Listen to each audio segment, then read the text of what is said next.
श्री सच्चिदानंद सद्गुरु साईनाथ महाराज की जय.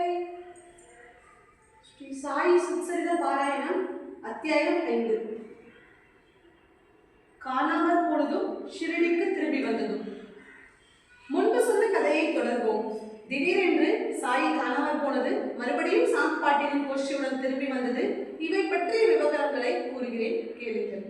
பூந்தோட்டம் போடுவதற்காக பாபா எவ்வாறு தாமே தண்ணீர் கொண்டு வந்தார் என்பது பற்றியும், கங்காதீர் போன்ற ஞானிகளை சந்தித்து பற்றியுமான புனிதமான கதைகளை கேளுங்கள். பாபா சில காலம் ஷிரடியிலிருந்து காணாமல் போயிருந்தார். மறுபடியும் முஸ்லிம் கணவனுடன் சாந்த் பாட்டிலுடன் ஷிரடிக்கு வந்த கல்யாண கோஷ்டியில் இந்த ரத்தினம் கண்டுபிடிக்கப்பட்டது. தேவிதாஸ் அதற்கு முன்பாகவே ஷிரடியில் வாழ்வதற்கு வந்து விட்டிருந்தார். பிறகு ஜானகிதாஸ் கோசாவியும் ஷிரடியில் வாழ வந்து சேர்ந்தார்.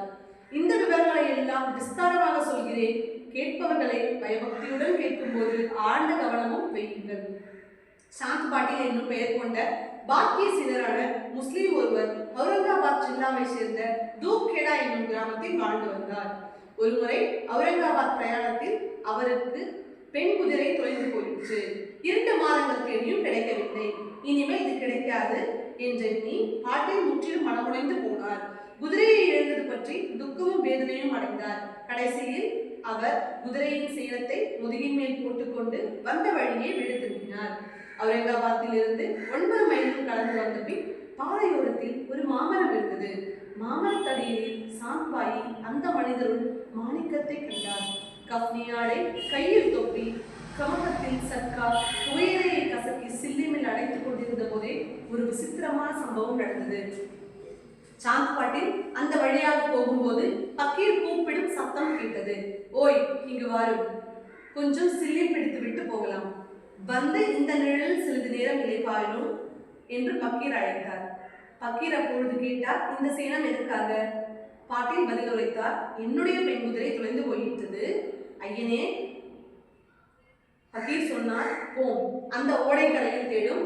பாட்டில் அவ்வாறே தேடினார். ஆஹா, குதிரை உடனே அகப்பட்டு விட்டது. சாந்த் பாட்டில் வியப்பில் ஆழ்ந்து போய் தமக்குள்ளேயே பேசிக் கொண்டார். சந்தேகமே இல்லை, நான் சந்தித்தது ஒரு அபளியாதான். சந்தேகமே இல்லை, நான் சந்தித்தது ஒரு அபளியாதான். இந்த அற்புதமான செய்திக்கு ஈடிணையே இல்லை. அவர் ஒரு சாதாரணர் என்று எப்படி சொல்ல முடியும்? பிறகு அவர் குதிரையை பிடித்துக் கொண்டு மறுபடியும் மரத்தடிக்கு வந்தார். பக்கீர் அவரை தமது பக்கத்தில் அமர வைத்தார். தம்முடைய கைகளால் ஒரு சிம்டாவை எடுத்தார். அடுத்து பக்கீர் சிம்டாவை பூமியில் செருகினார். அதே இடத்திலிருந்து எரியும் தணல் ஒன்றை பூமியில் இருந்து எடுத்தார். தணலை தம் கையில் இருந்த சில்லிமைக்குள் வைத்துவிட்டு சர்க்காவை எடுத்தார். ஏனெனில் சாவியை நினைப்பதற்கு தண்ணீர் இல்லை. சர்க்காவால் பூமியின் மேல் அடித்தார். அடித்த இடத்திலிருந்து தண்ணீர் பெருகியது.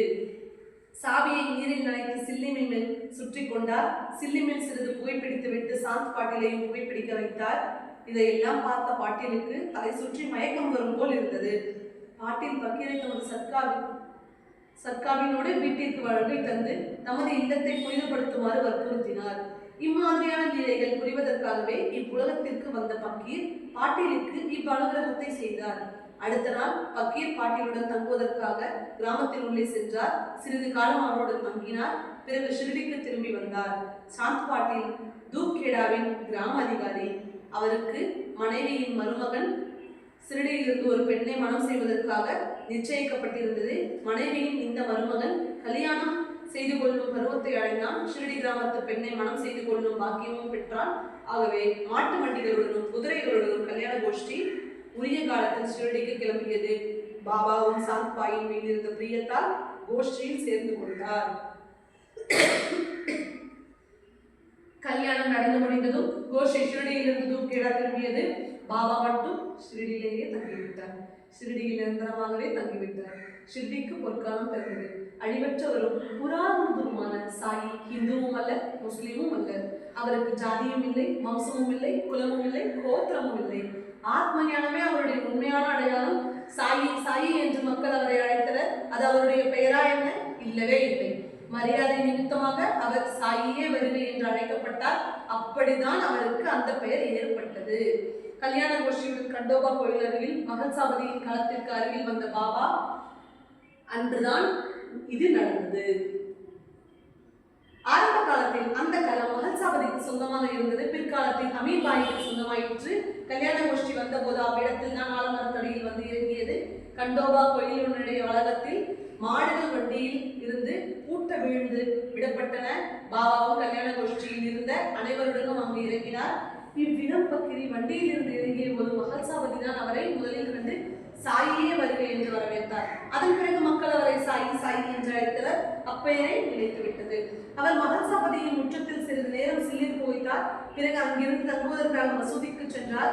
தேவிதாசரின் சக வாசத்தில் மகிழ்ந்து ஷிரடியில் ஆனந்தமாக வாழ்ந்தார். சில சமயம் சாவடியில் உட்கார்ந்து இருப்பார். சில சமயங்களில் தேவிதாசருடைய சங்கத்தில் இருப்பார். சில நேரங்களில் மாருதி கோவிலில் உட்கார்ந்து கொண்டிருப்பார். எங்கு விருப்பமோ அங்கு சந்தோஷமாக காலம் கழித்தார். பாபா வருவதற்கு பல ஆண்டுகளுக்கு முன்னரே தேவிதாசர் ஷிரடியில் இருந்தார். பிறகு மகானுபாவி பிரிவை சேர்ந்த ஜானகிதாஸ் கோசாவியும் ஷிரடிக்கு வந்து சேர்ந்தார்.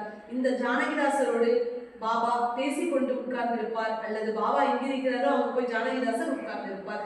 இருவருமே பரஸ்பரம் நேசித்தனர், ஒருவரை ஒருவர் நேசித்தனர், அடிக்கடி சந்தித்தனர். இருவர்களுடைய நட்பு நல்லுறவும் கிராம மக்கள் எல்லோருக்குமே சந்தோஷத்தை அளித்தனர். இவ்வாறே கங்காகீர் என்னும் வைஷ்ணவ சம்பிரதாயத்தைச் சேர்ந்த மிகவும் பிரபலமான கிறிஸ்த பக்திமான் புன்தாம்பே என்னும் ஊரிலிருந்து அடிக்கடி ஷிரடிக்கு விஜயம் செய்வார். சாயி 2 தோள்களிலும் மண் குண்டங்களை தூக்கிக் கொண்டு கிணற்றிலிருந்து தண்ணீர் கொண்டு வருவதை முதலில் பார்த்த கங்காகீர் ஆச்சரியமடைந்தார். பின்பு சாயியை நேருக்கு நேராக சந்தித்த போது கங்காகீர் பூவா தெளிவாகவும் ஆணித்தரமாகவும் கூறினார். இம்மனிதருள் மாணிக்கத்தின் கூட்டுறவை பெற்ற ஷிரடி பாக்கியம் செய்த அதிர்ஷ்டம் வாய்ந்த கிராமம். இன்று இவர் தோள்களின் மேல் குடம் தூக்கி தண்ணீர் கொண்டு போகிறார். ஆனால் இந்த மனிதர் சாமானியவர் அல்ல. இந்த பூமி செய்த மிக பெரும் புண்ணியத்தால் இவர் இங்கு வந்திருக்கிறார். இதை போலவே ஆனந்தநாதர் என்னும் பெயர் கொண்ட பிரக்யாதி பெற்ற சாதவும் பாபாவினுடைய அற்புதமான தெய்வீகமான நிலைகள் நடக்கப் போவது பற்றி முன்கூட்டியே தெரிவித்திருந்தார்.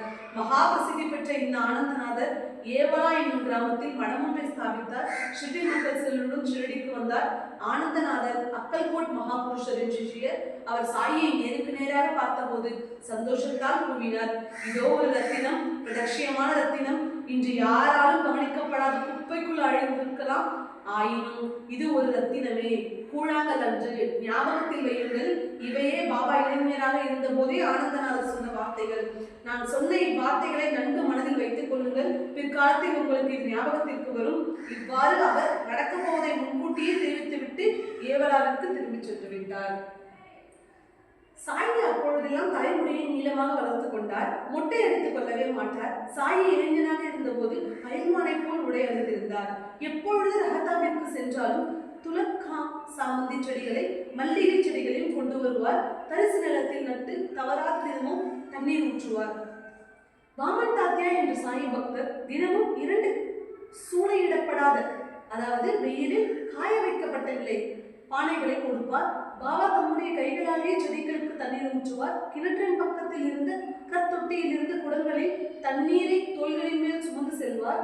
சூரிய அஸ்தமன நேரத்தில் குடங்களை முடித்துவிட்டு, அந்த வேலைகளை எல்லாம் முடித்துவிட்டு வேப்ப மரத்தடியில் வைத்து விடுவார். அவ்வாறு வைக்கப்பட்டவுடன் குடங்கள் தாமாகவே உடைந்துவிடும். மறுநாள் காலையில் சாத்தியா மறுபடியும் 2 குடங்களை கொண்டு வந்து தருவார். சூளையிட்டு சுடப்பட்ட குடம்தான் உறுதியாக இருக்கும், நாட்பட உழைக்கும். ஆனால் பாபாவுக்கு சுடாத குடம் தான் தேவைப்பட்டது. இவ்விதமான குயவரால் தினமும் 2 பானைகள் சூளையிடம் சிரமமின்றியே விற்க முடிந்தது. 3 ஆண்டுகள் பாபா இதையே முக்கியமான வேலையாக ஏற்றுக்கொண்டு செய்தார். இன்று அதிர்ஷ்டவசமாக மக்கள் அனுபவிக்கும் சௌகரியமான சத்திரம் இருக்கும் இடத்தில் ஒரு அழகான பூந்தோட்டம் உருவாகியது. மேலும் அதே இடத்தில் வேப்ப மரத்தடியில் பாயி என்ற பெயருடைய பக்தர் ஒருவர் சமர்த்த சுவாமி அக்கல்கோட் மகாராஜனுடைய பாதுகைகள் பக்தர்கள் வழிபடுவதற்காக ஸ்தாபனம் செய்யப்பட்டிருக்கிறது. பாயினுடைய உபாசனை தெய்வம் அக்கல்கோட் மகாராஜ். அவருடைய உருவப்படத்திற்கு மிகுந்த பக்தியுடன் நித்திய நியமாக பாயை பூஜை செய்து வந்தார். ஒரு சமயம் அவர் அக்கல்கோட்டிற்கு சென்று சுவாமியினுடைய பாதுகைகளை தரிசனம் செய்து கொண்டு மனம் லயித்து உபசரங்களுடன் கூடிய பூஜை செய்ய வேண்டும் என்ற மனோபாவம் கொண்டார். ஆகவே பம்பாயிலிருந்து அக்கல்கோட் செல்வதற்கும் அங்கு பூஜை செய்வதற்கும் உண்டான எல்லா ஏற்பாடுகளையும் செய்து பொருள்களையும் தயார் செய்தார். கிளம்புவதற்கு முதல் நாள் இத்தீர்மானம் அனைத்தையும் எல்லா ஏற்பாடுகளையும் ரத்து செய்துவிட்டு ஷிரடிக்கு போகும் பாதையில் காணப்பட்டார். மறுநாள் கிளம்புவதற்கு எல்லா ஏற்பாடுகளையும் செய்துவிட்ட நிலையில் முதல் நாள் இரவு அவர் கனவு ஒன்று கண்டார். கனவில் அக்கல்கோட் சுவாமி அவருக்கு அக்ஞாபனம் செய்தார். ஷிரடியே இப்பொழுது என்னுடைய ஸ்தாபனமாக இருந்து விட்டது. ஆகவே நீ ஷிரடிக்கு செல்வீராக. ஆக்ஞை இவ்வாறு இருந்தபோது பயபக்தியுடன் அதற்கு கீழ்ப்படிந்த பாயி பம்பாயிலிருந்து ஷிரடிக்கு சென்றார். ஷிரடியில் 6 மாதங்களை ஆனந்தமாக கழித்தார். தாயின் பூரணமான விசுவாசமும் நம்பிக்கையும் உடையவராக இருந்ததால் தாம் கண்ட கனவு காட்சியின் ஞாபகார்த்தமாக சமர்த்த அக்கல்கோட் சுவாமிகளின் பாதுகைகளை வேப்பமரத்தடியில் ஸ்தாபனம் செய்தார். 1912ஆம் ஆண்டு ஆவணி மாதம் புண்ணிய காலமான வளர்பிறையில் மிகுந்த அன்புடன் பூஜையோடும் பஜனையோடும் வேப்பமரத்தின் கீழ் பாதுகைகள் ஸ்தாபனம் செய்தார். ஒரு சுப முகூர்த்த நாளில் சாஸ்திரங்களில் விதிக்கப்பட்ட சடங்குகளோடு உபாசனை சாஸ்திரி என்ற பக்தர் நடத்தியவாறு தாத்தா கேல்கர் தமது கரங்களால் பாதுகைகளை பிரதிஷ்டை செய்தார். பாதுகைகளின் தினசரி பூஜை தீட்சிதர் என்று அழைக்கப்பட்ட பிராமணரிடம் ஒப்படைக்கப்பட்டது. பொதுப்பணிகளை சகுன்மேரு நாயக் பார்த்துக் கொண்டார். பாதுகைகளுடைய ஆத்மியானம் கதை இதுவே. இவ்விதமாக நிர்விகாரமானவர்களும் இறைவனின் அவதாரமுமான ஞானிகள் சுயநலம் ஏது கருதாது உலகத்தை உயிர்ப்பிப்பதற்காக தோன்றுகிறார்கள். சில நாட்கள் கழித்து ஆச்சரியம் அளிக்கும் சம்பவம் ஒன்று நடந்தது. இதை கவனத்துடன் கேட்டால் கேட்பவர்களும் அதிசயப்படுவார்கள். மொஹிதீன் தாம்போலிக்கும் பாபாவுக்கும் இடையே சில வாக்குவாதங்களும் சச்சரவுகளும் இருந்து வந்தன. இந்நிலைமை சூடேறி ஒரு நாள் மல்யுத்தம் வரை கொண்டு போய்விட்டது. இருவரும் பயங்கரமாக சண்டையிட்டனர். இருவருமே சிறந்த மல்யுத்த வீரர்கள். ஆயினும் உடல் பல விதியை எதிர்த்து போராட முடியுமா? மொஹிதீனுக்கு அதிக சக்தி கிடைத்தது. பாபாவால் அதற்கு ஈடு கொடுக்க முடியாததால் பாபா தோற்கடிக்கப்பட்டார். இந்நிகழ்ச்சிக்கு பிறகு பாபா மனதில் ஒரு முடிவெடுத்து விட்டார். அவருடைய முழு உடையையும் மாற்றிவிட்டார். லங்கோட்டை கட்டிக்கொண்டு அதற்கு மேலே நீண்ட கஃனியை அணிந்து கொண்டார். ஒரு துணியை தலையில் சுற்றி முக்காடிட்டு கட்டிக்கொண்டார். ஒரு கூலிப்பையை ஆசனமாக ஏற்று மற்றொரு கூலிப்பையை படுக்கைக்காக கொண்டார். தாம் அணிந்து கொண்ட கந்தை துணிகளையும் திருப்தி அடைந்தார். வறுமையே மகோனதமான சாம்ராஜ்யம். பணக்காரனுடைய ஆடம்பரத்தை விட 1000 மடங்கு உயர்ந்தது. அல்லாஹ் ஏழைகளையே நேசிக்கிறார் என்று பாபா அடிக்கடி சொல்லுவார். கங்காரியருக்கும் வாழ்க்கையில் இந்நிலை ஒரு சமயத்தில் வந்தது. மல்யுத்த பிரியரான அவர் ஒருமுறை மல்யுத்தம் செய்து கொண்டிருந்த போதே திடீரென்று சலிப்படைந்து அதிலிருந்து விடுபட வேண்டும் என்று நினைத்தார். பிராப்தம் வந்த காலத்து ஒரு சித்தருடைய வார்த்தைகள் அவருடைய காதுகளை அசிரீதியாக வந்தடைந்தன. இப்பூத உடல் கடவுளிடம் விளையாடுவது கரைவதே சிலாக்கியம்.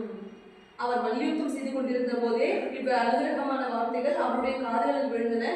உலகியல் வாழ்க்கையை துறந்து இறைவனை தேடும் பாதையில் இறங்கிவிட்டார். அவருடைய மனம் புன்தாம்பேவுக்கு அருகில் கோதாவரி நதி 2ஆக பிரிந்து மறுபடியும் கூடுவதால் ஏற்படும் தீவில் இருக்கிறது. சேவை செய்ய ஆர்வம் உள்ள சிஷ்யர்களும் அநேகர் அங்கு இருக்கின்றனர். நாட்கள் ஆக ஆக சாய்நாதர் கேட்ட கேள்விக்கு மட்டுமே பதில் சொல்லி வந்தார். தாமாக யாரிடமும் பேசுவதில்லை. பகல் நேரத்தில் வேப்பமரத்தடியில் உட்கார்ந்து கொண்டிருப்பார். சில சமயங்களில் கிராம எல்லையான ஓடையின் கரையில் இருந்து ஒரு கருவேல மரத்தின் குறுக்கு வாட்டமாக வளர்ந்த கிளையின் கீழ் அமர்ந்திருப்பார். சில நாட்கள் அவர் விருப்பப்பட்ட போது மதியத்திற்கு பிறகு கால் போன வாக்கில் நடந்து சுமார் 1 மைல் தூரத்தில் நிம்கான் கிராமத்தருகில் செல்வார். புகழ்பெற்ற திரியம்பகிட்டேங்களே நிம்கானுடைய ஜாகீர்தாராக இருந்தவர். பாபா சாஹேப் அவருடைய வம்சத்தில் பிறந்தவர். பாபா இந்த பாபா சாஹேபை மிகவும் நேசித்தார். நிம்கானிற்கு சிறுநடையாக போன போதெல்லாம் பாபா அவருடைய இல்லத்திற்கு சென்று அவருடன் அந்நாள் முழுவதும் மிகுந்த பிரேமையுடன் பேசிக் கொண்டிருப்பார். பாபா சாஹேபிற்கு நானா சாஹேப் என்று பெயர் கொண்ட தம்பி ஒருவர் இருந்தார். புத்திர பாக்கியம் இல்லாததால் நானா எப்பொழுதும் மனவருத்தத்துடன் இருந்தார். முதல் மனைவிக்கு புத்திர பாக்கியம் ஏற்படும் வாய்ப்பு ஏதும் இல்லாத போனதால் நானா 2வது மனைவியை மனம் கொண்டார். ஆனால் அவராலும் குணானுபந்தத்தில் இருந்து தப்பிக்க முடியவில்லை. அதாவது முன்ஜென்ம வினைகளுடன் தப்பிக்க முடியவில்லை. தெய்வத்தின் வழிகள் மர்மமானவை. பாபா சாஹேப் அவரை சாய் தரிசனத்துக்கு அனுப்பி வைத்தார். சாயினுடைய ஆசீர்வாதத்தால் நானா சாஹேபுக்கு ஒரு மகன் பிறந்தான். இதன் பிறகு சாயினுடைய புகழ் வளர்ந்தது. சாயி தரிசனத்திற்காக ஜன சமுதாயம் கூட்டமாக ஷிரடியை முற்றுகையிட்டது. இச்செய்தி ஜில்லாவின் தலைநகரமான அகமது நகரை எட்டியது. நானா சாஹேப் ஒரு நிம்காம் வாசி. அகமது நகரிலிருந்து அரசாங்க உத்தியோகஸ்தர்கள் வட்டத்தில் நல்ல செல்வாக்கு கொண்டவர். அதிகாரிகளுடன் நன்கு பழகினார். அதிகாரிகளில் ஒருவருக்கு சிதம்பரம் கேசவ் என்று பெயர். ஜில்லா கலெக்டராக காரிய தரிசியாக வேலை பார்த்தவர். நானா சாஹேப் டேங்லே அவரை ஷிரடிக்கு கட்டாயமாக மனைவியுடன் மக்களுடன் நண்பர்களுடனும் சாய் தரிசனம் செய்ய வர சொல்லி ஒரு கடிதம் எழுதினார். இவ்விஜயம் பயனுள்ளதாக இருக்கும் என்று எழுதியிருந்தார். இவ்விதமாக பாபாவின் புகழ் பரவ ஒவ்வொருவராக ஷிரடிக்கு வர ஆரம்பித்தனர். பக்தர்களுடைய கூட்டம் அதிகமாகிறது. பாபாவுக்கு எவருடைய சங்காரமும் தேவைப்படவில்லை எனினும் பகல் நேரத்தில் பக்த பரிவாரம் அவரை சூழ்ந்து கொள்ளும். சூரிய அஸ்தமனத்திற்கு பிறகு அவர் பாழடைந்த மசூதியில் தூங்குவார். சில்லியும் புகையிலையும் ஒரு தகர டப்பாவும் எப்பொழுதும் அவர் அருகிலேயே இருந்தன. தழைய நீண்ட கஃப்னி ஒன்றை அணிந்து கொண்டு தலையை வெள்ளை துணியால் மூடிக்கொண்டு எப்பொழுதும் சர்க்காவை கையில் வைத்துக் கொண்டிருந்தார். சுத்தமான வெள்ளை துணி ஒன்றை தலைமையை கோர்த்து இடக்காதிற்கு பின்னால் ஜடாமுடியை போன்று இருக்கமாக முறுக்கி அழகான தலைப்பாவை போல் கட்டி கொண்டார். இம்மாதிரியான உடைகளை அணிந்து கொண்டு சில சமயங்களில் சேர்ந்தாற்போல் 8 நாட்களும் குளிக்காமல் இருப்பார். வெறும் பாதங்களுடன் தான் நடந்தார். ஒரு கோணிப்பையே ஆசனமாக கொண்டார். இவ்வாறு ஒரு கந்தல் கோணி துணியே அவருடைய நிரந்தரமான ஆசனமாக அமைந்தது. மெத்தையின் சுகம் என்பது என்னவென்றே அவருக்கு தெரியாது. மொத்தத்தில் எது கிடைத்ததோ அவர் திருப்தி அடைந்தார். நலிந்து போன பழைய சாக்கு துணியே அவருடைய பிரியமான ஆசனமாகும். சதா சர்வ காலமும் அது அவ்விடத்திலேயே இருந்தது. ஆசன விரிப்பு எல்லாம் அதுவே. பாபா கோவணம் மட்டும் தரித்தார். வஸ்திரமோ போர்வையோ வேறு எதுவும் இல்லை.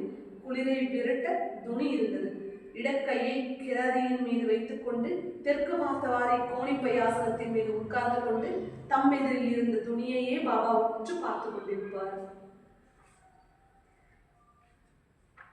இது அகங்காரத்தையும் வாசனைகளையும் மனவக்கங்களையும் உலகில் வாழ்வில் ஏற்படக்கூடிய ஆபாசங்களையும் யுக்திகளையும் குயுக்திகளையும் அனைத்தையும் அவர் துணியில் ஆகுதியாக இடுவது போல தோன்றியது. கொழுந்து விட்டு எரியும் துணியில் கர்ப்பம் பிடித்த ஞானத்தை கட்டைகளாக போட்டு அல்லா மாலிக் என்று சதா ஜபம் சொல்லி அல்லாவின் கொடியை ஏற்றினார். மசூதி விசாலமான இடமா என்ன?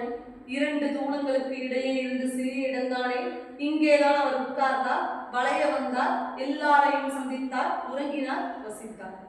தரை விரிப்புகள் திண்டுகள் எல்லாம் பக்தர்கள் பெருக பெருக இப்போது வந்துவிட்டன. ஆனால் ஆரம்ப காலத்தில் பக்தர்கள் யாரும் பயமின்றி அவரை அணுக முடியவில்லை. 1912ஆம் ஆண்டிலிருந்து எல்லா மாற்றங்களும் ஏற்பட்டன. அந்த வருடத்திலிருந்து தான் மசூதியின் உருவமே ஆரம்பமாகிறது. முட்டிக்கால் ஆழத்திற்கு பள்ளம் பள்ளமாக இருந்த மசூதியின் தரை பக்தர்களின் அன்பார்ந்த சேவையால் ஒரே இரவில் சரளை கற்கள் நிரவப்பட்டு தளமாகிவிட்டது. மசூதியில் வசிக்க வருவதற்கு முன்னால் பாபா பக்கீர்கள் தங்கும் இடமான தகியாவில் தங்கினார். அங்கு பல காலம் சந்தோஷமாக வாழ்ந்தார்.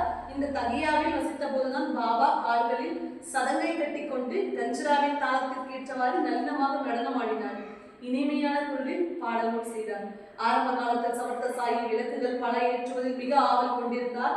இதற்காக தாமே போய் கடைக்காரர்களிடம் எண்ணெய் கேட்டு வாங்கி கொண்டு வந்தார். தகர டப்பாவை கையில் எடுத்துக்கொண்டு போய் மளிகை கடைக்காரர்களை தாமே பிச்சை கேட்டு வாங்கி வந்து அகல் விளக்குகளை நிரப்புவார். பிறகு அவர் கோயிலிலும் மசூதியிலும் பிரகாசமான விளக்குகளை ஏற்றுவார். இது சில நாட்களுக்கு தொடர்ந்து நடந்து வந்தது. விளக்குகளை தொழுவதில் அவருக்கு ஆர்வம் அதிகம். விளக்குகளின் திருநாளான தீபாவளியை கொண்டாடுவார். துணியை துண்டங்களாக கிழித்து முறுக்கி திரிகளாக்கி மசூதியில் விளக்குகள் இருக்கும். எண்ணெயை பொறுத்தவரை ஒவ்வொரு நாளும் இலவசமாக தான் கொண்டு வந்தார். கடைக்காரர்களின் மனதுள் கவனம் புகுந்து போதும் இந்த சனியன் பிடித்த தொல்லை என்று நினைத்து எல்லோரும் ஒன்று சேர்ந்து பாபாவுக்கு எதிராக சூழ்ச்சி செய்தனர். தினமும் நடக்கும் வழக்கப்படி பாபா எண்ணெய் கேட்டுக் கொண்டு வந்த போது அனைவரும் எண்ணெய் இல்லை என்று சொல்லிவிட்டனர். என்ன அற்புதம் விளைந்தது! ஒரு வார்த்தையும் பேசாமல் பாபா திரும்பிவிட்டார். பழைய திரிகளை சீர் செய்து அகல் விளக்குகளில் பொருத்தினார். எண்ணெய் இல்லாமல் இவர் என்ன செய்ய போகிறார் என்பதை கடைக்காரர்கள் ஆர்வத்துடன் வேடிக்கை பார்த்துக் கொண்டிருந்தனர். பாபா தகர டப்பாவை மசூதியின் கைப்பிடி சுவரில் இருந்து எடுத்தார். அதில் ஓரிரு துளிகள் எண்ணெய் இருந்தது. ஒரு மாலை விளக்கு ஏற்றுவதற்கு கூட போதாது. அந்த எண்ணெயில் தண்ணீரை ஊற்றி இறைவனுக்கு அர்ப்பணித்து போல குடித்து விட்டார். பிறகு அவர் வெறும் தண்ணீரை எடுத்துக்கொண்டு தண்ணீரை அகல் விளக்குகளில் ஊற்றி திரிகளை நினைத்தார். விளக்குகளை ஏற்றி அவை பிரகாசமாக எரிவதை காண்பித்தார். ஜுவாலையுடன் தண்ணீர் எரிவதை பார்த்த கடைக்காரர்கள் வியப்பில் ஆழ்ந்தனர். பாபாவிடம் பொய் சொன்னது தவறு என்று தங்களுக்குள்ளேயே பேசிக் கொண்டனர். அணுவளவும் எண்ணெய் இல்லாத விளக்குகள் இரவு முழுவதும் எரிந்தன. எல்லா ஜனங்களும் கடைக்காரர்கள் பாபாவின் அருளை பெறுவதற்கு அருகதையற்றவர்கள் என்று சொன்னார்கள். ஓ, பாபா எவ்வளவு அற்புதமான சக்தி பெற்றவர் என்று கடைக்காரர்கள் ஆச்சரியப்பட்டனர். பொய் சொல்லி பாவம் சேர்த்தது மட்டுமல்லாமல் பாபாவை அனாவசியமாக கோபப்படும்படி செய்துவிட்டதையும் உணர்ந்தனர். இது எப்படி இருப்பினும் சினத்துக்கும் வெறுப்புக்கும் அப்பாற்பட்ட பாபா இதை பற்றி சிந்திக்கவில்லை. அவருக்கு நண்பனும் இல்லை, விரோதியும் இல்லை. அவரை பொறுத்தவரை எல்லா ஜீவராசிகளும் ஒன்றே. மறுபடியும் இந்த கதையை விட்ட இடத்திலிருந்து தொடர்வோம். அதாவது மொஹிதீன் தாம்போலி பாபாவை மல்யுத்தத்தில் வென்ற நிகழ்ச்சியில் இருந்து தொடரும் அக்கதையை கவனமாக கேளுங்கள். மல்யுத்த நிகழ்ச்சி நடந்த 5வது வருஷம் அகமது நகரவாசியும் ஜவஹர் அலி என்ற பெயர் கொண்டவருமான பாக்கிரி ஒருவர் தம் சிஷ்யர்களுடன் ரஹதாவிற்கு வந்தார். வீரபத்தர் கோவிலுக்கு எதிரில் இருந்த மைதானத்தில் கொட்டாரம் போட்டு தங்கினார். இந்த பக்கீர் பெரும் அதிர்ஷ்டசாலியாக இல்லாமல் இருந்தால் அவருக்கு எப்படி சாயை போன்ற புகழ்பெற்ற மகிழ்ச்சி அளிக்கும் சிஷ்யர் கிடைத்திருப்பார். ரஹதா கிராமத்தில் அநேக மக்கள் இருந்தனர். அவர்களில் பலர் மராட்டியர்களில் பகு சதவால் என்ற ஒருவர் பக்கீருக்கு சேவகராக ஆகிவிட்டார். பக்கீர் அதிகம் படித்தவர். குரானை உள்ளங்கை நெல்லிக்கனி போல் அறிந்திருந்தார். சுயநலவாதிகளும் இறைவுணர்வுகளும் விசுவாசிகளுமாக பலர் அவரை பின்பற்றினர். பக்கீர் ஓர் இத்காவை கட்ட ஆரம்பித்தார். சில நாட்கள் கழிந்த பின் அவர் வீரபத்ரசாமி கோயிலை இழிவு செய்ததாக குற்றம் சாட்டப்பட்டார். இத்கா கட்டுமான வேலை நிறுத்தப்பட்டது. பக்கீர் கிராமத்தில் இருந்து விரட்டியடிக்கப்பட்டார். அங்கிருந்து அவர் ஷிர்டிக்கு வந்து பாபாவுடன் மசூதியில் தங்கினார். பக்கீர் திறமை வாய்ந்த இனிமையான பேச்சாளி. கிராமமே அவரை கொண்டாடியது. அவர் பாபாவை மயக்கி தம் வசப்படுத்தி விட்டதாக மக்கள் பேசிக் கொண்டனர். நீ எனக்கு சிஷ்யனாக இருக்கலாம் என்று அவர் பாபாவிடம் கூறினார். சுபாவத்தில் விளையாட்டு பிரியராக இருந்த பாபா அதற்கு ஒத்துக்கொண்டார். பக்கீர் மிகவும் சந்தோஷத்துடன் பாபாவை ஷிரடியில் இருந்து வெளியே அழைத்துக் கொண்டு போய்விட்டார். பிரசித்தி பெற்ற பாபாவை சிஷ்யனாக்கி ஜவஹர் அலி குருவாகிவிட்டார். இருவரும் கல்கத்தாவிற்கு சென்று வாழ்வதை முடிவு செய்தனர். குருவிற்கு சிஷ்யருடைய கலைகள் தெரியாது. சிஷ்யருக்கோ குருவினுடைய குறைபாடுகள் தெரிந்திருந்தன. ஆனால் ஒருபொழுதும் சிஷ்யர் குருவிடம் மரியாதை குறைவாக நடந்து கொண்டதில்லை. சிஷ்யனுடைய கடமைகள் அனைத்தையும் செல்வனை செய்தார். குருவினிடம் இருந்த எந்த ஆணை வந்தாலும் சரி, யோக்கியமானதா ஆரோக்கியமானதா இல்லது அயோக்கியமானதா என்று பாராமல் அது உடனே நிறைவேற்றப்பட்டது. குருவின் வீட்டிற்கு தண்ணீரும் சுமந்தார் சாயி. இவ்வாறு குருவின் சேவையில் நாள்கள் ஓடின. ஆனால் ஷிரடிக்கு வருவது என்பது எப்போதோ ஒரு நாள் தான் முடிந்தது. இம்மாதிரியான நிலை ஏற்பட்ட போது இதனால் என்ன விளைந்தது என்பதை கேளுங்கள். இந்நிலை தொடர்ந்து பாபா பிரதானமாக ரஹ்தாவிலேயே எப்பொழுதும் இருந்தார். மக்கள் பாபாவை பக்கீர் மந்திர சக்தியால் கட்டிவிட்டார் என்று ஷிரடிக்கு இனியில் அவர் வரப்போவதில்லை என உணர ஆரம்பித்தனர். ஜவஹர் அலி யோக பலத்தால் பாபாவை தம்முடனே இருக்குமாறு கட்டிவிட்டார் என்று மக்கள் நினைக்க பாபாவின் திட்டம் முற்றும் மாறுபட்டதாக இருந்தது. தம்முடைய அகங்காரத்தை நாசம் செய்ய இதை ஒரு உபாயமாக கொண்டார். சாயிக்கு ஏது கர்வமும் அகந்தையும். கதை கேட்பவர்கள் இவ்வாறு சிந்திப்பது இயற்கையே. ஆனால் அம்மாதிரியான நடத்தை மக்களுக்கு நல்லது செய்யும். அது அவருடைய அவதாரத்தின் லட்சியம் என்றும். ஆயினும் ஷிரடி கிராம மக்கள் பாபாவின் அன்பார்ந்த பக்தர்கள். அவர் மீது பந்தமும் பாசமும் கொண்டிருந்தனர். பாபாவிடமிருந்து அவ்வாறு பிரிந்திருந்தது அவர்களுக்கு முறையான செய்கையாக தோன்றவில்லை. ஜவஹர் அலியின் பிடியில் பாபா இவ்வாறு பலமாக மாட்டிக்கொண்டது பற்றி கிராம மக்கள் மனதுள் கலக்கமுற்றனர். பாபாவை திரும்பி பெறுவது எப்படி என்று தீவிரமாக சிந்தித்தனர். பொன்னும் அதன் காந்தியும் விளக்கும் அதன் ஒளியும் போன்று குருவும் சிஷ்யனும் பிரிக்க முடியாதவர்கள் இருவரும் இந்த ஒருமையை அனுபவிக்கிறார்கள். பக்தர்களின் கூட்டம் ஒன்று எப்பாடுபட்டாவது பாபாவை திரும்பவும் ஷிரடிக்கு அழைத்து கொண்டு வரும் வரை ஒருவரை ஒருவர் பெறுவதில்லை என்னும் திட்ட வைராக்கியத்துடன் ஷிரடியில் இருந்து ரஹதாவிலிருந்து இத்காவிற்கு சென்றது. ஆனால் பாபா இதற்கு நேரெதிரான நிலைப்பாட்டை எடுத்தார். இந்த பக்கீர் மகா கோவி, அவரை சம்மதிக்க வைக்க முயற்சி செய்யாதீர்கள். ஏனெனில் நீங்கள் இவ்வாறு செய்யும் அவர் என்னை எப்பொழுதுமே விடுவிக்க மாட்டார். நீங்கள் சீக்கிரம் இங்கிருந்து போய்விடுங்கள். அவர் கிராமத்தில் இருந்து திரும்பி வரும் தருணம் வந்துவிட்டது. கடும் கோபியான அவர் உங்களை தீர்த்து கொண்டு கட்டிவிடுவார். பயங்கரமான கோபம் அவருடைய முகத்தை சிவக்க வைத்துவிடும். பொங்கல் உடனே இடத்தை காலி செய்துவிட்டு ஷிரடிக்கு போகும் பாதையில் நடையை கட்டுங்கள். அடுத்தடுத்ததாக என்ன செய்வது? நம்முடைய எதிர்பார்ப்புக்கு நேரெதிராக பாபா பேசுகிறாரே என்றும் அவர்கள் சிந்தித்தனர். இதன் நடுவே பக்கீர் எதிர்பாராத விதமாக திரும்பி வந்து அவர்களை வினவ ஆரம்பித்தார். ஆக நீங்கள் இந்த இளைஞனுக்காக வந்திருக்கிறீர்கள் அல்லவோ? கோஷ்டியாக என்ன பேச்சுவார்த்தை நடத்தி கொண்டிருக்கிறீர்கள்? இளைஞனை திரும்பி அழைத்துக் கொண்டு போக வேண்டும் என்ற எண்ணம் இருந்தால் அதை மறந்து விடுங்கள். அது நடக்காத காரியம். ஆரம்பத்தில் இவ்விதமாக அவர் வெட்டொன்று தொந்திரண்டாக சொல்லிவிட்டாலும் கடைசியில் அவரே கிராம மக்களின் வற்புறுத்தலுக்கு இணங்கி இவ்வாறு சொன்னார். உங்களுடன் என்னை ஷிரடிக்கு அழைத்துச் செல்லுங்கள். நாம் எல்லோரும் நம்முடன் இந்த பையனையும் அழைத்துக் கொண்டு போவோம். இவ்விதமாக பக்கீரும் கோஷ்டியுடன் திரும்பி ஷிரடிக்கு வந்தார். அவருக்கு பாபாவிடமிருந்து பிரிய மனமில்லை. பாபாவுக்கும் அவரை அழைத்துவிட மனமில்லை. இது எப்படி சாத்தியமாயிற்று என்று யாருக்குமே புரியவில்லை. சாயி பரபிரம்மத்தின் அவதாரம். பக்கீரோ பிரமையை உருவானவர். ஷிரடியில் தேவிதாசனால் பரீட்சை செய்யப்பட்ட போது பிரமைகள் அனைத்தும் தூளாகிவிட்டன. தேவிதாஸ் சுந்தரமான உருவம், ஒளி வீசிய கண்களும் மனோகரமான முகமும் படைத்தவர். ஷிரடிக்கு முதலாக அவர் வந்தபோது அவருக்கு 10 அல்லது 11 வயது தான் இருக்கும். ஒரு லங்கோட்டை மாத்திரம் கட்டிக்கொண்டு இந்த பாலகன் வந்த புதிதில் மாருதி கோயிலில் தங்கினார். அப்பா, பில்லும் அகல்சாவதியும் அடிக்கடி தேவிதாசரிடம் சென்றனர். காசிராமரும் மற்றவர்களும் இவருக்கு மளிகை சாமான்களையும் விரைவில் அளித்தனர். கொஞ்சம் கொஞ்சமாக அவருடைய முக்கியத்துவம் வளர்ந்தது. பாபா கல்யாண கோஷியுடன் வருவதற்கு 12 வருடங்களுக்கு முன்பாகவே தேவிதாசர் ஷிரடியில் தங்குவதற்கு வந்துவிட்டார். தேவிதாசர் ஆப்பா பில்லுக்கு கரும்பலகையில் எழுத கற்றுக் கொடுத்தார். வெங்கடேச தோற்றத்தை எல்லோருக்கும் சொல்லிக் கொடுத்து கோஷ்டியாக பாராயணம் செய்ய வைத்தார். இவ்வகுப்புகளை அவர் தவறாக நடத்தினார். தேவிதாசர் மகாஞானி தாத்யா கணபதி பாட்டில் இவரை தம் குருவாக கொண்டார். காசிநாதரும் மற்றவர்களும் இவருடைய சிஷ்யர்களாகவும் அடியவர்களாகவும் ஆனார்கள். தேவிதாசர் முன்னிலையில் பக்கீர் கொண்டு வரப்பட்டார். தேவிதாசரும் பக்கீரும் சாஸ்திரிய ரீதியாக பக்குவதம் செய்தனர். தம்முடைய தவத்தின் சக்தியால் தேவிதாசர் பக்கீரை அடியோடு தோற்கடித்து விட்டார். பக்கீர் ஷிரடியிலிருந்து விரட்டப்பட்டார். ஷிரடியிலிருந்து தப்பியுடைய பக்கீர் வைஜாபூரிக்கு சென்று அங்கு வாழ்ந்து வந்தால். பல வருடங்களுக்கு பிறகு அவர் ஷிரடிக்கு வந்து சாய்நாதரை நமஸ்காரம் செய்தார். தாம் குருவென்றும் பாபியா சிஷியன் என்றும் எண்ணிய பிரமை அனைத்தும் நிவர்த்தியாகி மன்னிப்பு கோரியதால் பக்கீர் தூய்மை அடைந்துவிட்டார். பாபாவும் அவரை முன்போலவே ஆதரித்தார். பாபாவினுடைய வழிமுறைகள் இவ்வாறு ஆச்சரியச்சு காண காரிய விளக்கத்திற்கும் அப்பாற்பட்டவை. நேரம் வந்தபோது பிரச்சனை தீர்வு செய்யப்பட்டது. ஆனால் அதுவரை பாபா பொறுமையாக குரு சிஷ்ய உறவுக்கு மதிப்பு கொடுத்து வாழ்ந்தார். குருவென்று பக்கீர் தமக்கு தாமே நினைத்துக் கொண்டார். அது முழுமையாக அவருடைய பொறுப்பாகிறது. ஆனால் சிஷ்யன் என்கிற முறையில் தமது கடமைகள் என்னவென்று தெரிந்து கொண்டு அவற்றை செவ்வனே செய்தார் பாபா. இதுதான் இக்கதையின் பாடமாகும்.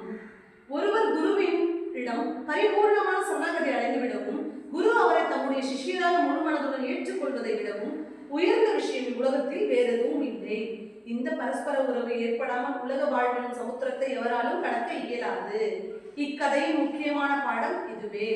ஆயினும் தம்முடைய அகங்காரத்தை முழுமையுமாக அழித்துவிட வேண்டும் என்று உறுதியாக தீர்மானம் செய்யக்கூடிய தைரியம் இருப்பவரும், அகங்காரமற்ற நிலை என்னும் கோட்டையை ஜெயித்து பிடிப்பவரும் அபூர்வமானவரே. இங்கு அறிவுபூர்வமான சிந்தனைகளும் சாமர்த்தியமும் எடுபடா. உயர்ந்த ஆன்மீக நிலையை அடைய வேண்டும் என்று விரும்புபவர் அகங்கத்தையும் கர்வத்தையும் அறவே ஒழித்துவிட வாழ்க்கை நடத்த வேண்டும். பூத உடலில் இருக்கும் அபிமானத்தை எரித்து விட்டவரே எடுத்த ஜென்மத்தின் நிறைவை காண முடியும். பிறகு அவர் முக்தி பெறுவதற்காக யாரிடமாவது சிஷ்யராக இருப்பதை ஏற்பார். பாபாவின் இளமையும் கவர்ச்சியும் நிறைந்த உருவத்தில் பற்றற்ற மனமும் இருந்ததை பார்த்த பெரியோர்களும் சிறியோர்களும் ஆகிய அனைத்து மக்களும் வியப்பும் ஆச்சரியமும் அடைந்தனர். ஞானிகளின் தேக சம்பந்தமான நிகழ்ச்சிகளும் அவர்களுடைய முன்ஜென்ம வினைப்படியே தான் நடக்கின்றன. இருப்பினும் வினையின் பாரத்தை அவர்கள் சுமப்பதில்லை. காரணம், செயல் புரிபவன் நான் என்ற எண்ணமே அவர்களுக்கு இருப்பதில்லை. சூரியன் எப்படி இருட்டில் இருக்க முடியாதோ அப்படியே ஒரு ஞானி துவைத பாவத்தில் இருக்க முடியாது. ஏனெனில் இப்பிரபஞ்சமே அவரிடத்தில் தான் இருக்கிறது. அவர் அத்வைத பாவத்தில் வாழ்கிறார். இந்த குரு சிஷ்ய சரித்திரத்தை பரம பக்தரான மகள்சாவதி விவரித்த விதமாக பிரவசனம் செய்தாகிவிட்டது. இக்கதை இவ்வாறு நிறைவடையட்டும். அடுத்த கதை இதைவிட ஆழமானது. கிரமப்படி சொல்லட்டும். கேட்கும்போது கவனத்துடன் கேளுங்கள். மசூதியினுடைய நிலைமை எவ்வாறு இருந்தது, எவ்வளவு முயற்சியால் அது சீர்படுத்தப்பட்டது, சாயி இந்துவா முஸ்லிமா என்ற உறுதியான எவருக்குமே தெரியாதது எப்படி, தோதி போதி கண்டயோகம் போன்ற பாபாவின் யோக சாதனைகள் மற்றும் அவர் எப்படி பக்தர்களின் கர்ம வினைகளால் ஏற்பட்ட உபாதைகளை தம்முடைய உடலில் ஏற்றுக்கொண்டார் என்பது பற்றியெல்லாம் முறைப்படி எதுவும் விட்டு போகாமல் பிறகு சொல்லப்படும். ஹேமன், பணிவுடன் சாயியை சரணடைகிறேன். இந்த பிரவசனம் அவருடைய பிரசாதமே ஆகும். இப்புண்ணிய கதையை கேட்பதாலேயே எல்லா பாவங்களும் அழிக்கப்படும். எல்லோருக்கும் க்ஷேமம் உண்டாகட்டும். ஞானிகளாலும் சான்றோர்களாலும் உணர்வூட்டப்பட்டு சாயி பக்தர் ஹேமன் வந்தால் ஏற்றப்பட்ட ஸ்ரீ சமர்த்த சாய் சரித்திரம் என்னும் காவியத்தில் காணாமல் போனதும் ஷிரடிக்கு திரும்பி வந்ததும் என்னும் 5வது அத்தியாயம் மற்றும் ஸ்ரீ சாய்நாதருக்கு அர்ப்பணம் உண்டாகட்டும். சுபம் உண்டாகட்டும். श्री सद्गुरु साईनाथ महाराज की जय।